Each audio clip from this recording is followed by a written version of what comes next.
Hi, everyone. Welcome to Curated by Becca's meal kit number 116 for September 1st through the 3rd. Thanks for ordering this week, and thanks for letting us be a part of your special celebration at home.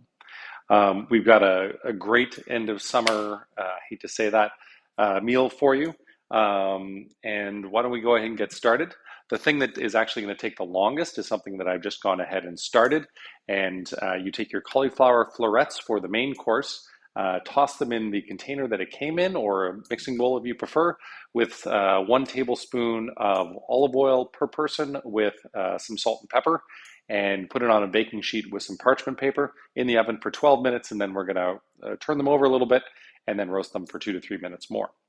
And then we can go ahead and get started on the rest of our main course.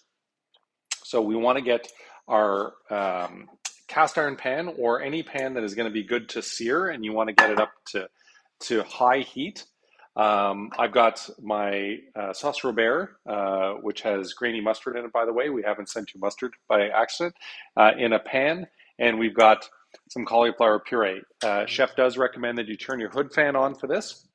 I've taken the steaks out of the sous vide bag, and we're going to top it with salt and pepper. There's a little bit of seasoning already because we have cooked these already sous vide to make it nice and tender. And now we're going to season them up, and as soon as the pan is hot, we're going to sear away. And that's the way you know. You can pop some salt or some water in the pan, and then you know that it is hot. And when you get that going on, you know that it's the right temperature. So you want about 90 seconds on each side.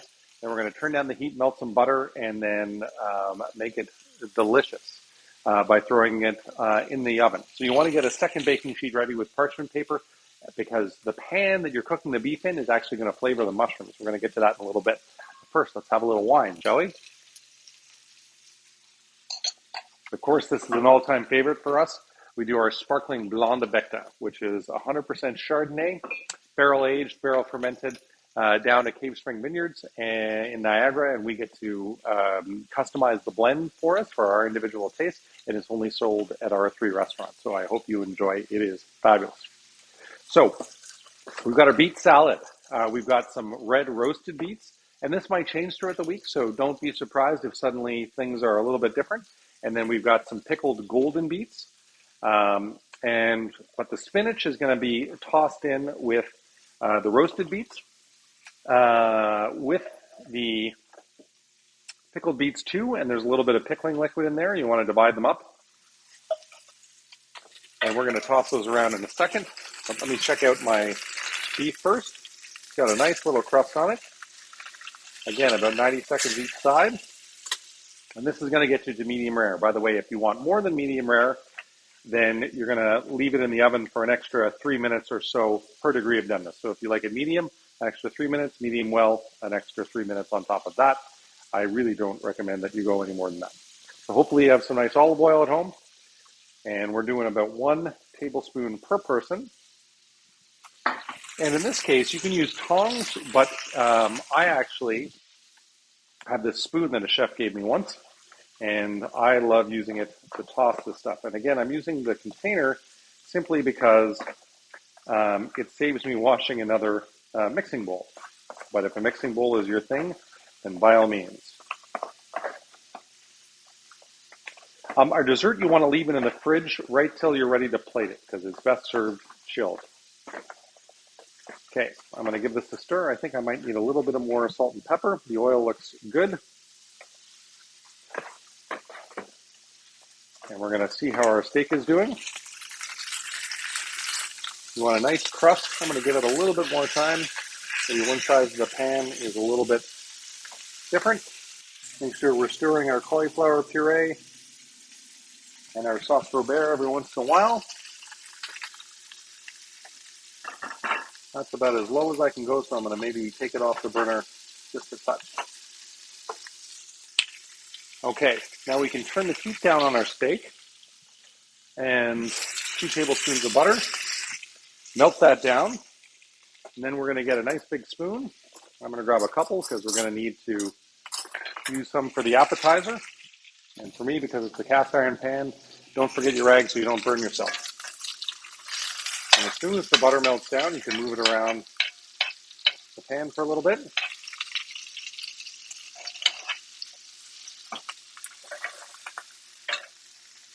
We're going to butter bathe for about 30 seconds per side.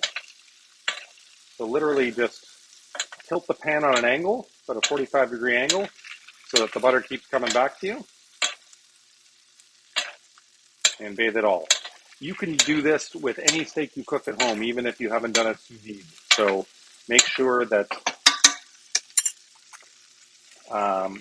that you enjoy this technique, because this is the way good restaurants get their steaks tasting beautiful. The browned butter, which is what happens when you melt butter like this, is the milk solids caramelize, and it gives it such a beautiful, nutty, rich taste. Okay, so I've done about 30 seconds on each side. Now we're going to take it and put it on a baking sheet, and I'm going to turn that almost off.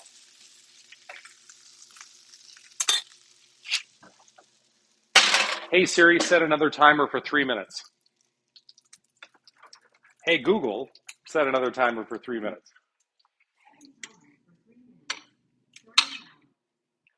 Okay, now we want to take the liquid that is in here, the fat, so the butter and the oil, and get it out of there.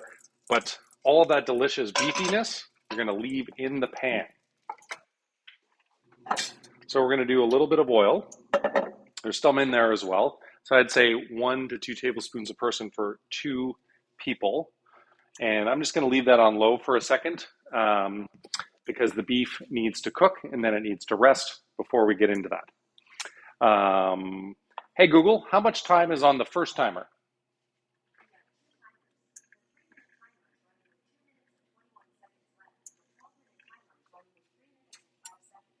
Okay.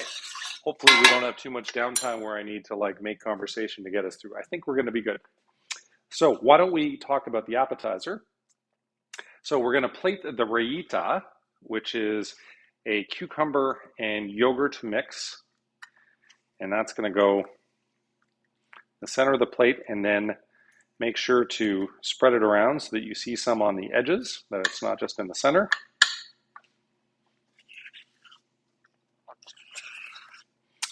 I'm not wearing my Curated by Becca t-shirt tonight because I actually, when you're watching this video, I will be on vacation. I'm recording 2 meal kit videos this week so that I don't have to hand it off to anyone while I'm on vacation. And by the way, now that we've seared the beef, we can turn the hood pan off. Give that a little stir. Give this guy a little stir. So, our pickled, let me make sure I've got this right. Next, plate the beets and the spinach. And again, try to mix and match the colors so you get a little bit of everything in there.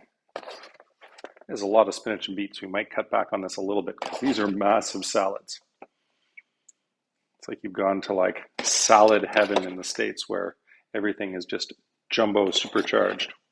But try to get a mix of the pickled and roasted beets, the different colors, on the plates.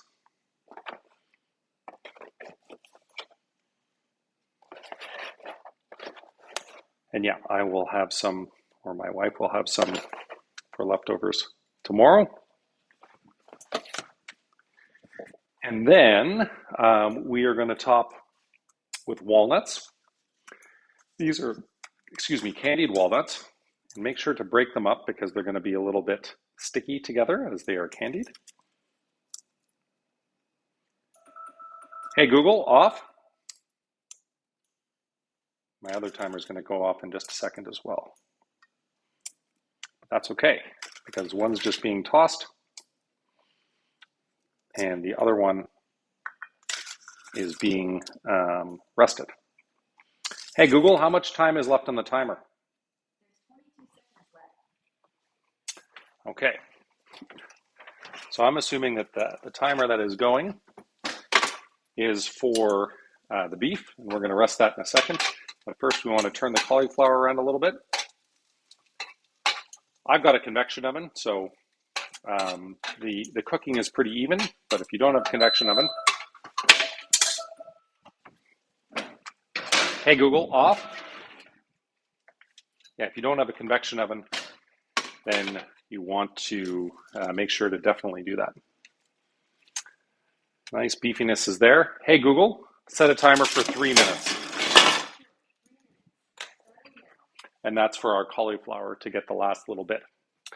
And the beef is going to rest, and then we're going to slice it up. It's going to be great. Okay, so we've got the walnuts. I really hope, by the way, for those first-time viewers out there, that you do your salad first and enjoy it, and then you cook your main course. I just don't like to do videos that are way too long, so that's why I do a little multitasking on this case. This is a really good-looking plate.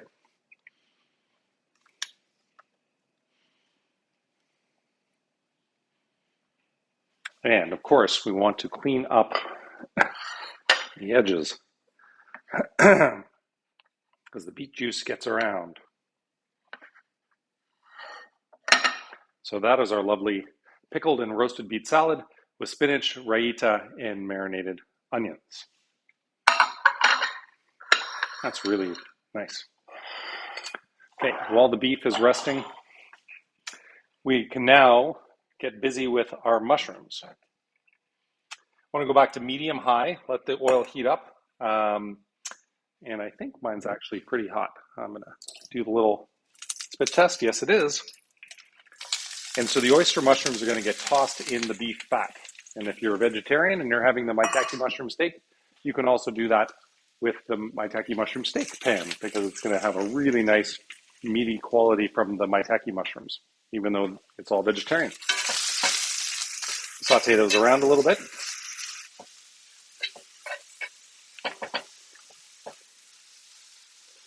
Okay. So why don't we plate the dessert while we're talking?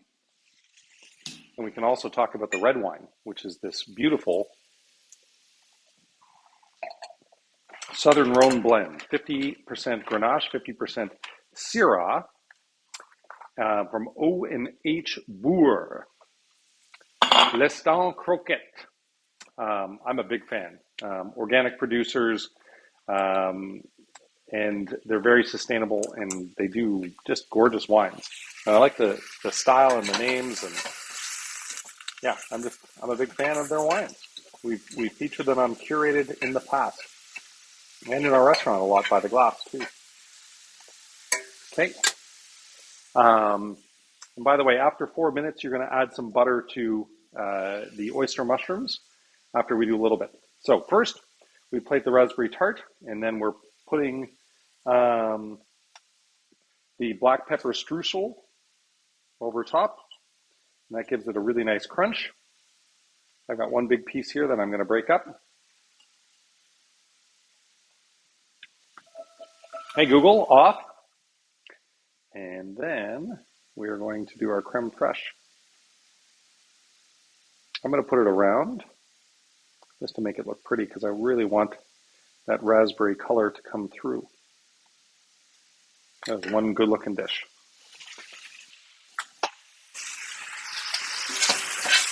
Okay, I'm going to turn my oven off and I'm going to pull the cauliflower out in just a second. I'm not too worried about if it goes a little bit further.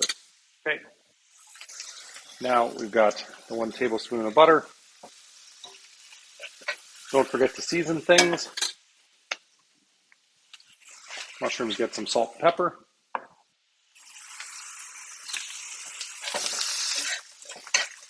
And we're going to mix it all around.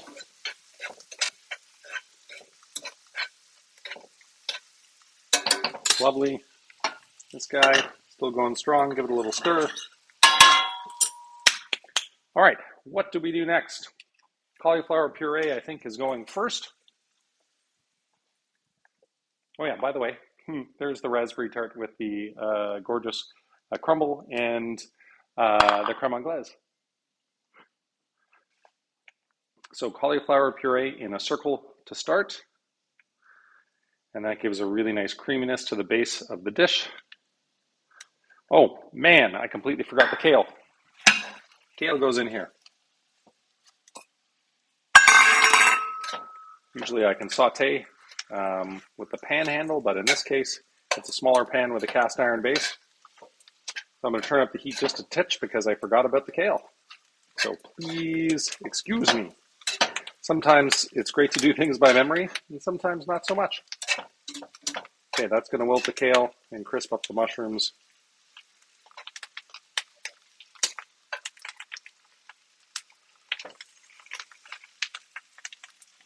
Okay, cauliflower puree is down. Get a little butter off there. And now we can get ready to cut the beef.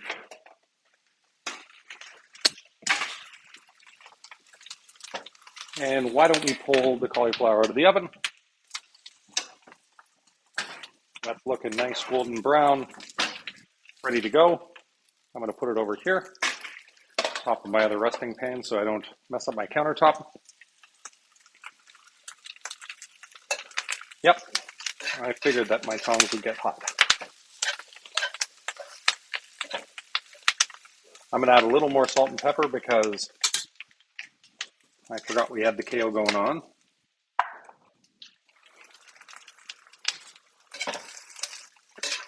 Okay, that's nice. Burners are off.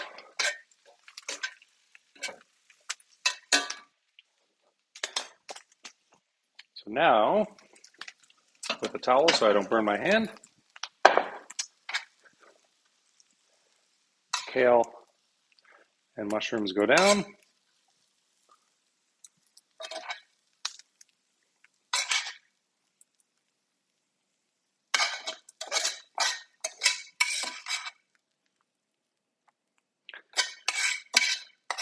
These are looking really good. Wonder which one is going to be my Instagram picture. And you've got a little bit of sauce, so why not put it on there? Okay, lovely. Now for the beef. So there's always a grain on the beef, so you can separate it. And now you can see it going this way, and you want to cut against that.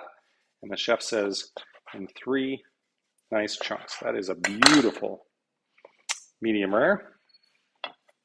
Again, going against the grain.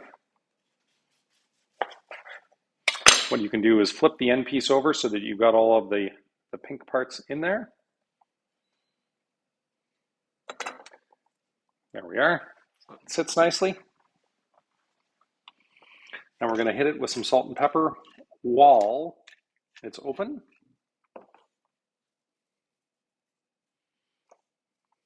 Feel free to season liberally.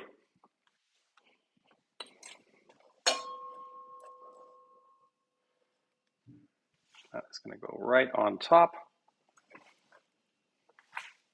Wow, this is looking restaurant quality. I don't think the chef could have done any better himself, if I do say so myself.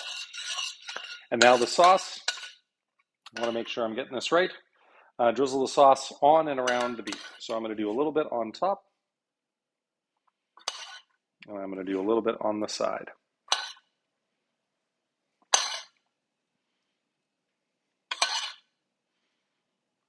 Let that drizzle down.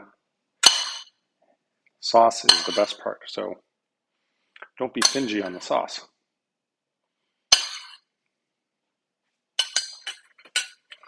The sauce was the one that actually got me to say that this is the one. So our lovely Ontario beef sirloin done with the oyster mushrooms, the sauteed kale, the cauliflower puree, and the cauliflower florets, which I completely forgot. Look at that. So I'm going to add them here, but you should have added them underneath the beef. So if you're watching this video, make sure cauliflower under the beef. Okay, it's going to look even better now. And I've got some cauliflower left over for tomorrow. Okay, one more. Voila. Enjoy your meal. Thanks for ordering this week, and thanks for watching the video. And I really hope we get to cook and curate for you again very soon.